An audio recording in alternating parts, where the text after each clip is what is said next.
राधे राधे।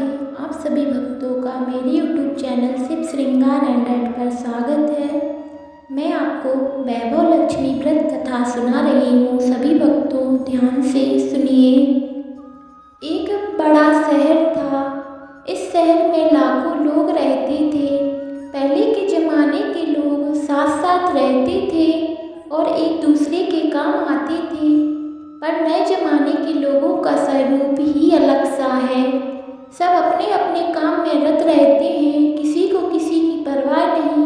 घर के सदस्यों को भी एक दूसरे की परवाह नहीं होती। भजन कीर्तन, भक्ति भाव, दया माया, परोपकार जैसे संस्कार कम हो गए हैं। शहरों में बुराइयां बढ़ गई हैं। शराब, जुआ, रेस, व्यभिचार, चोरी, डकैती वगैरह बहुत से गुनाह शहर में होते थे। कहावत है कि हरा जो निराशा में एक अमर आशा छिपी हुई है। इसी तरह इतनी सारी बुराइयों के बावजूद शहर में कुछ अच्छे लोग भी रहते थे। ऐसे अच्छे लोगों में शीला और उनके पति की गृहस्थी मानी जाती थी। शीला धार्मिक प्रवृत्ति की और संतोषी थी। उनका पति भी विवेकी और सुशील था। शीला और उनका पति ईमानदारी से जीते थे। वे किसी की बुराई ना करते थे और प्रभु भजन में अच्छी तरह लीन रहते थे, समय व्यतीत कर रहे थे। उनकी गृहस्थी आदर्श गृहस्थी थी और शहर के लोगों उनकी गृहस्थी की सराहना करते रहते थे। शीला की गृहस्थी इसी तरह खुशी खुशी चल रही थी, पर कहा जाता है कि कर्म की गति अकल है। विधाता के लिखे लेख को कोई समझ सकता नहीं समझ सकता। इंसान का नसीब पल भर में राजा को रंक बना देता है और रंक को राजा। शीला के पति के अगले जन्म के कर्म भोगने की बाकी रह गए थे कि वह बुरे लोगों से दोस्ती कर बैठा। वह जल्द से जल्द करोड़पति होने के ख्वाब देखने लगा, इसलिए वह गलत रास्ते पर चढ़ गया और करोड़पति की बजाय रोडपति बन गया, यानी रास्ते पर भटकते भिखारी जैसे उसकी हालत हो गई थी। शहर में शराब, जुआ, रेप, चरस, गांजा वगैरह बदियां फैली हुई थी। उसमें शीला का पति भी फंस गया। दोस्तों के साथ उसे भी शराब की आदत हो गई। जल्द से जल्द पैसे वाला बनने की लालच में दोस्तों के साथ रेस जुआ भी खेलने लगा। इस तरह बचाई हुई धनराशि, पत्नी के गहने, सब कुछ रेस जुए में गवा दिया था। इसी तरह एक वक्त ऐसा भी था कि वह सुशील पत्नी शीला के साथ मजे में रहता था और प्रभु भजन में सुख शांति से वक्त व्यतीत करता था। उसके बजाय घर में दरिद्रता और भुखमरी फैल गई। सुख से खाने की बजाय 2 वक्त भोजन के लाले पड़ गए और शीला को पति की गालियां खाने का वक्त आ गया था। शीला सुशील और संस्कारी स्त्री थी। उसको पति के बर्ताव से बहुत दुख हुआ, किंतु वह भगवान पर भरोसा करके बड़ा दिल रख दुखी सहने लगी। कहा जाता है कि सुख के पीछे दुख और दुख के पीछे सुख आता ही है, इसलिए दुख के बाद सुख आयोग ही। ऐसी श्रद्धा के साथ शीला प्रभु भक्ति में लीन रहने लगी। इस तरह शीला हृदय दुख सहते सहते प्रभु भक्ति में बिताने लगी। अचानक एक दिन दोपहर को उनके द्वार पर किसी ने दस्तक दी। शीला सोच में पड़ गई कि मुझ जैसे गरीब के घर इस वक्त कौन आया होगा। फिर भी द्वार पर आए हुए अतिथि का आदर करना चाहिए, ऐसे आर्य धर्म के संस्कार वाली शीला ने खड़े होकर द्वार खोला। देखा तो सामने एक मांझी खड़ी थी। वे बड़ी उम्र की लगती थी, किंतु उनके चेहरे पर अलौकिक तेज निखार रहा था। उनकी आंखों में से मानो अमृत बह रहा था। उनका भव्य चेहरा करुणा और प्यार से झलकता था।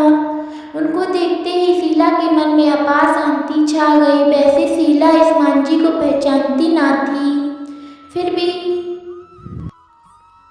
उनको देखकर शीला के रोम रोम में आनंद छा गया। शीला मांझी को आदर के साथ घर में ले आई। घर में बैठाने के लिए कुछ भी नहीं था। शीला ने सकुचा पर एक फटी हुई चादर पर उनको बैठाया। मांझी ने कहा, क्यों शीला, मुझे पहचाना नहीं? शीला ने सकुच कर कहा, माँ, आपको देखते ही बहुत खुशी हो रही है, बहुत शांति हो रही है। ऐसा लगता है कि मैं बहुत दिनों से जिसे ढूंढ रही थी कि वो आप ही हो, पर मैं आपको पहचान नहीं सकती। मांझी ने हंसकर कहा कि वो भूल गई, हर शुक्रवार को लक्ष्मी जी के मंदिर में भजन कीर्तन होते हैं, तब मैं भी वहाँ आती हूँ। वहाँ हर शुक्रवार को हम मिलते हैं। पति गलत रास्ते पर चल गया, तब से शीला बहुत दुखी हो गई थी और दुखी के मारे वह लक्ष्मी जी के मंदिर भी नहीं जाती थी। बाहर के लोगों के साथ नज़र मिलाते भी उसको शर्म लगती थी। उसने याददाश्त पर जोर दिया, पर यह मंझी याद नहीं आ रही थी। तभी मंझी ने कहा, तू लक्ष्मी जी के मंदिर में कितने प्यारे प्यारे मधुर भजन गाती थी, अभी तू दिखाई नहीं देती थी, इसलिए मुझे हुआ कि तू क्यों नहीं आती, कहीं बीमार तो नहीं हो गई ना? ऐसा सोचकर मैं तुझे मिलने चली आई हूँ। मांझी के अति प्रेम भरे शब्दों से शीला का हृदय पिघल गया, उसकी आंखों में आंसू आ गए। मांझी के सामने वह बिलख बिलख कर रोने लगी। यह देखकर मांझी शीला के नज़दीक सरकी और उसकी से शक्ति पीठ पर प्यार भरा हाथ फेरकर सद्भावना देने लगी। मांझी ने कहा, बेटी, सुख और दुख तो धूप और छाँव जैसे होते हैं। सुख के पीछे दुख आता है, दुख के पीछे सुख भी आता है। धैर्य रखो बेटी, और तुझे क्या परेशानी है? तेरे घर की बात मुझे सुना, तेरा मन भी हल्का हो जाएगा और तेरे दुख का कोई उपाय भी मिल जाएगा। मांझी की बात सुनकर शीला के मन को शांति मिली। उसने मांझी को कहा, माँ, मेरी गृहस्थी में भरपूर सुख और खुशियाँ थीं। मेरे पति भी सुशील थे। भगवान की कृपा से पैसे की बात में भी हमें संतोष था। हम शांति से गृहस्थी चलाते, ईश्वर भक्ति में अपना वक्त व्यतीत करते थे। एकाएक हमारा भाग गम से रूठ गया।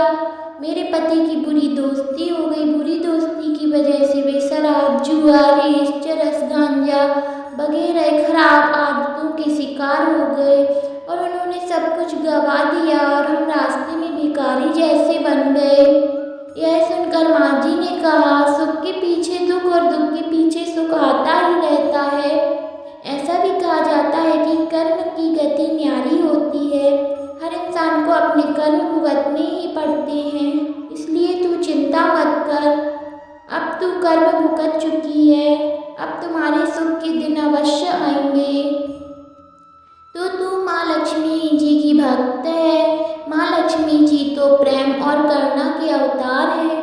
वे अपने भक्तों पर हमेशा ममता रखती हैं, इसलिए तू धैर्य रख। माँ के बिना माँ लक्ष्मी जी का व्रत कर, इससे सब सुख ठीक हो जाएंगे। माँ लक्ष्मी जी का व्रत करने की बात सुनकर शीला के चेहरे पर चमक आ गई। उसने पूछा, माँ लक्ष्मी जी का व्रत कैसे किया जाता है? भाई मुझे समझाइए, मैं यह व्रत अवश्य करूँगी। मांझी ने कहा, बेटी, माँ लक्ष्मी जी का व्रत बहुत सरल है। उसे वरलक्ष्मी व्रत या वैभव लक्ष्मी व्रत कहा जाता है। यह व्रत करने वालों की मनोकामनाएं पूर्ण होती हैं, वह सुख संपत्ति को यश प्राप्त करते हैं।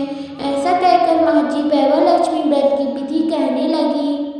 बेटी, वैभव लक्ष्मी व्रत तो सीधा साधा व्रत है, किंतु कई लोग यह व्रत गलत तरीके से करते हैं अतः उसका फल नहीं मिलता।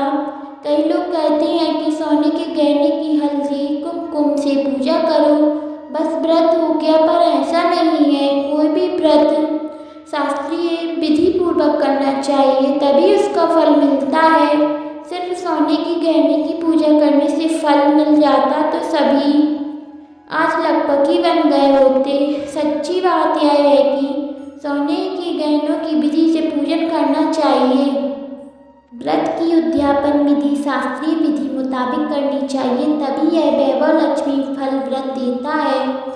यह व्रत शुक्रवार को करना चाहिए। सुबह से स्नान करके स्वच्छ कपड़े पहनो और सारा दिन मन में जय माँ लक्ष्मी का रटन करते रहो। किसी की चुगली नहीं करनी चाहिए। शाम को पूर्व दिशा में मुँह रख सके, इसी तरह आसन पर बैठ जाओ।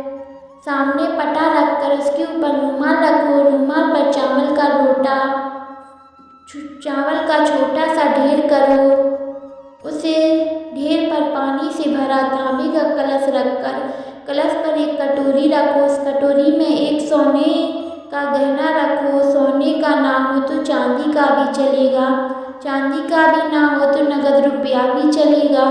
बाद में घी का दीपक जलाकर धूप बत्ती सुलगा कर रखो। माँ लक्ष्मी जी के बहुत स्वरूप हैं और माँ लक्ष्मी जी को श्री यंत्र अति प्रिय है। अतः वैभव लक्ष्मी में पूजन विधि करते वक्त सुप्रथम श्री यंत्र और लक्ष्मी जी के विविध स्वरूपों का सच्चे दिल से दर्शन करो। इस पुस्तक के अगले पृष्ठों पर भी यंत्र और माँ लक्ष्मी जी के विविध स्वरूपों की छवि दी गई है। इसके बाद लक्ष्मी स्तवन का पाठ करो। बाद में कटोरी में रखे हुए गहने या हल्दी, रुपयों, कुमकुम और चावल चढ़ाकर पूजा करो। लाल रंग का फूल चढ़ाओ।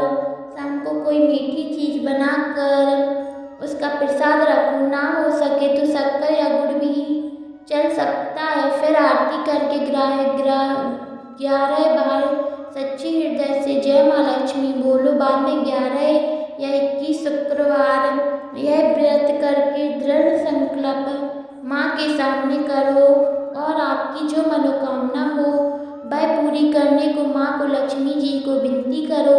फिर माँ का प्रसाद बांट दो और थोड़ा प्रसाद अपने लिए रखो। अगर आप में शक्ति हो तो सारा दिन उपवास रखो और सिर्फ प्रसाद खाकर शुक्रवार करो। ना शक्ति हो तो एक बार शाम को प्रसाद ग्रहण करके समय खाना खा लो। अगर थोड़ी सी शक्ति भी ना हो तो दिन में 2 बार भोजन कर सकते हैं। बाद में कटोरी में रखा गहना या रुपया ले लो।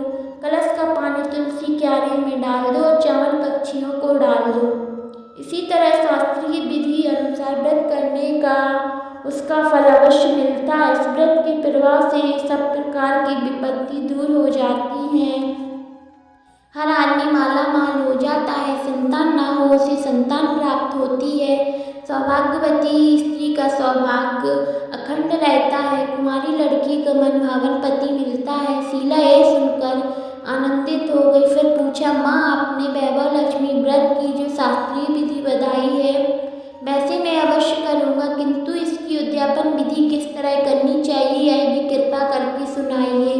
माँ जी ने कहा, 11 या 21 जो मन्नत मानी हो उतने शुक्रवार यह वैभव लक्ष्मी व्रत पूरी श्रद्धा और भावना से करना चाहिए। व्रत के आखिरी शुक्रवार को जो शास्त्रीय विधि अनुसार उद्यापन विधि करनी चाहिए वह मैं तुझे बताती हूँ। आखिरी शुक्रवार को खीर या नैवेद्य रखो। पूजन विधि हर शुक्रवार को करते हैं वैसे ही करनी चाहिए। पूजन विधि के बाद श्रीफल फोड़ो और कम से कम 7 कुंवारी या सौभाग्यवती स्त्रियों को कुमकुम का तिलक करके साहित्य संगम की वैभव लक्ष्मी व्रत की एक पुस्तक उपहार में देनी चाहिए और सबको खीर का प्रसाद देना चाहिए। फिर धनलक्ष्मी स्वरूप वैभव लक्ष्मी स्वरूप माँ लक्ष्मी जी की छवि को प्रणाम करें। माँ लक्ष्मी जी का यह स्वरूप वैभव देने वाला है। प्रणाम करके मन ही मन में भावुकता से माँ की प्रार्थना करते वक्त कहे कि हे माँ धनलक्ष्मी, हे माँ वैभव लक्ष्मी, मैंने सच्चे हृदय से आपका वैभव लक्ष्मी व्रत पूर्ण किया है, तो हे माँ हमारी जो मनोकामना है वह बोलो कि मन में पूर्ण करो। हमारा सब कल्याण करो। जिससे संतान ना हो उसे संतान देना। सौभाग्यवती स्त्री का सौभाग्य अखंड रखना। कुंवारी लड़की का मनभावन पति देना। आपको यह चमत्कारी वैभव लक्ष्मी व्रत जो करे उनकी सब विपत्ति दूर करना, सबको सुखी रखना। हे माँ आपकी महिमा अपरंपार है। इस तरह माँ की प्रार्थना करके माँ लक्ष्मी जी का धनलक्ष्मी जी स्वरूप को भाव से वंदन करो। माँ जी के पास वैभव लक्ष्मी व्रत की शास्त्रीय विधि सुनकर शीला विभोर हो उठी। उसे लगा कि मानो सुख का रास्ता मिल गया है।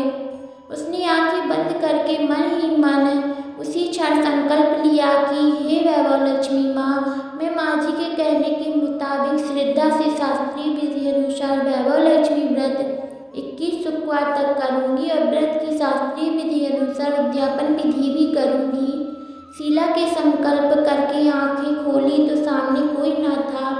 वह विस्मित हो गई कि माँ जी कहाँ गए। माँ जी दूसरा कोई न था, साक्षात लक्ष्मी जी ही थी। शीला लक्ष्मी जी की भक्ति थी, इसलिए अपने भक्त को रास्ता दिखाने के लिए माँ लक्ष्मी माँ जी का रूप धारण करके शीला के पास स्वयं आई थी। दूसरे दिन शुक्रवार था। सवेरे स्नान करके स्वच्छ कपड़े पहनकर शीला मनी मन श्रद्धा से पूरे भाव से जय माँ लक्ष्मी के मन में रटन करने लगी।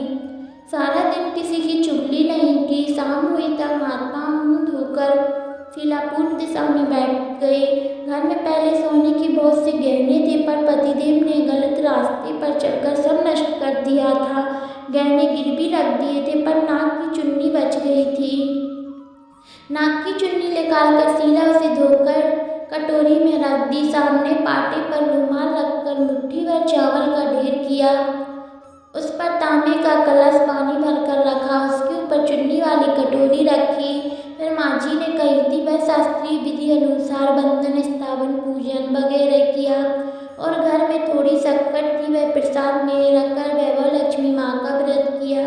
यह प्रसाद पहले पति को खिलाया। प्रसाद खाते ही पति का स्वभाव में फर्क पड़ गया। उस दिन उस शीला को मारा नहीं, सताया भी नहीं। शीला को बहुत आनंद हुआ। उसके मन में वैभव लक्ष्मी माँ व्रत के लिए श्रद्धा बढ़ गई। शीला ने पूर्ण श्रद्धा भक्ति से 21 शुक्रवार किए, वैभव लक्ष्मी माँ का व्रत किया। 21वें शुक्रवार को माँ जी के कहे मुताबिक उद्यापन विधि के साथ स्त्रियों को वैभव लक्ष्मी व्रत की 7 पुस्तकें उपहार में दी। फिर माता जी के धनलक्ष्मी स्वरूप की छवि को वंदन करके भाव से मन ही मन प्रार्थना करने लगी, हे माँ लक्ष्मी, मैंने आपका वैभव लक्ष्मी व्रत करने की मन्नत मानी थी, यह वह व्रत आज पूर्ण किया है। हे माँ, मेरी हर विपत्ति दूर करो, हमारा सबका कल्याण करो। जिसे संतान ना हो उसे संतान देना, सौभाग्यवती स्त्री का सौभाग्य अखंड रखना, कुंवारी लड़कियों को मनभावन पति देना। आपका यह चमत्कारी वैभव लक्ष्मी व्रत करे, उनकी सब विपत्ति दूर करना, सबको सुखी करना। हे माँ, आपकी महिमा अपरंपार है। ऐसा बोलकर लक्ष्मी जी के धन लक्ष्मी स्वरूप की छवि को प्रणाम किया। इस तरह शास्त्रीय विधि पूर्वक शीला ने श्रद्धा से व्रत किया और तुरंत ही उसे फल मिला। उसका पति गलत रास्ते पर चला गया था, वह अच्छा आदमी हो गया, कड़ी मेहनत करके व्यवसाय करने लगा। माँ लक्ष्मी जी के वैभव लक्ष्मी जी के व्रत के प्रभाव से उसको ज़्यादा मुनाफा होने लगा। उसने तुरंत शीला के गिरवी रखे हुए गहने उठा लिए।